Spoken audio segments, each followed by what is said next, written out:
Nursery മുതൽ degree വരെ ഒന്നിച്ചു പഠിച്ച സഹപാഠികൾ തിരഞ്ഞെടുപ്പ് ഗോതയിൽ നേർക്കുനേർ. വെങ്കിടങ്ങ് ഗ്രാമപഞ്ചായത്തിൽ 3-ാം വാർഡിലാണ് സൗഹൃദങ്ങളുടെ നേരിട്ടുള്ള മത്സരത്തിന് കളമൊരുങ്ങിയത്. UDF സ്വതന്ത്ര സ്ഥാനാർത്ഥിയായി മത്സരിക്കുന്ന റിനിത കബീർ, LDF സ്ഥാനാർത്ഥിയായി മത്സരിക്കുന്ന രഹന യൂസഫ് എന്നിവരാണ് നഴ്സറി ക്ലാസ് മുതൽ ഡിഗ്രി വരെ ഒന്നിച്ചു പഠിച്ച സഹപാഠികൾ.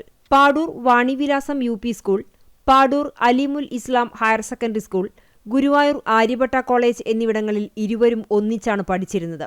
ഇരുവരും മത്സരത്തിലെത്തുന്നത് തികച്ചും യാദൃശ്ചികമായാണ്.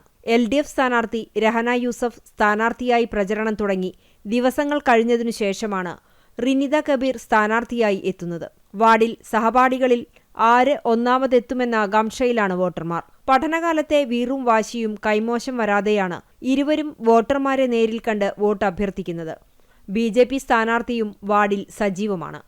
അതുപോലെ വാണിവിലാസം സ്കൂളിൽ 7-ാം ക്ലാസ് വരെ, അത് കഴിഞ്ഞ് ഹൈസ്കൂളിൽ +2 വരെ, അത് കഴിഞ്ഞ് ഡിഗ്രിക്ക് ആര്യഭട്ടയിൽ ഞങ്ങൾ ഒരുമിച്ച് പഠിച്ച്.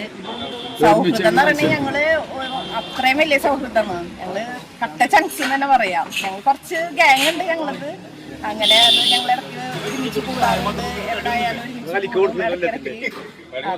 അപ്രതീക്ഷിതമായിട്ടാണ് ഞങ്ങള് സ്ഥാനാർത്ഥിയായിട്ട് വന്നത്. അതും എതിർപ്പാട്ടേക്ക് വന്നു. പക്ഷേ എങ്കിലും കൂടെ സൗഹൃദം ഇന്നും ഞങ്ങൾ കാത്തു സൂക്ഷിക്കുന്നു. ഇനി ഇത് കഴിഞ്ഞിട്ട് വേണം ഞങ്ങൾക്കൊന്ന് കൂടാൻ, ഒരുമിച്ച് എല്ലാവരും കൂടെ കൂടാൻ.